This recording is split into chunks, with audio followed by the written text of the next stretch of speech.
In one of his most famous pieces, Swan was created in 1895 with music by Tchaikovsky. In this particular performance, he took further painstaking detail over each tiny aspect. One of his dancers was quoted to say, "Without even looking at us, he would merely show us the movements and gestures with words spoken in indescribable Russian." Petipa took a very hands-on approach to this performance to make sure every movement was set to perfection. Although he spoke nearly zero Russian, he would work tirelessly, mainly speaking in idioms, with the ballerinas to convey the exact dream he had imagined through his own movement.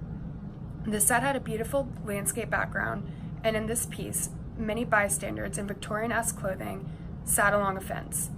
This helped to add to the feeling that it was an important gathering of friends and made the environment feel more friendly. The music was upbeat, instrumental, and helped to allow a feeling of happiness, especially with the flute. The costuming was ornate, but not as dazzling as some of the other performers throughout Swan Lake. This is because they were not the main characters that you would follow throughout the plotline. In this scene involving the prince's friends, there is a pas de tres, and they follow each other in a line, making large leaps, creating the vision of a line in air with their legs. Their movements always involve elongated arms and pointed pinky fingers to show proper ballet technique in every single movement. The dancers also use a lot of tiny jumps wherein their feet kick and show tremendous height directly vertical.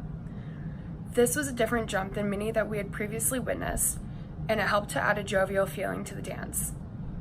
This is important to note because Petipa revolutionized male ballet, as reflected in the male conducting the same graceful leaps and swaying backbends as if they were being blown by a strong breeze. The dancers were on point the majority of the time, and each step was perfectly synchronized with the other dancers.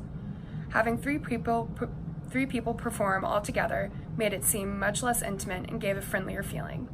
The male dancers still executed many lifts where the ballerina struck harsh angles with her flowing arms and perfectly controlled her legs into aerial splits.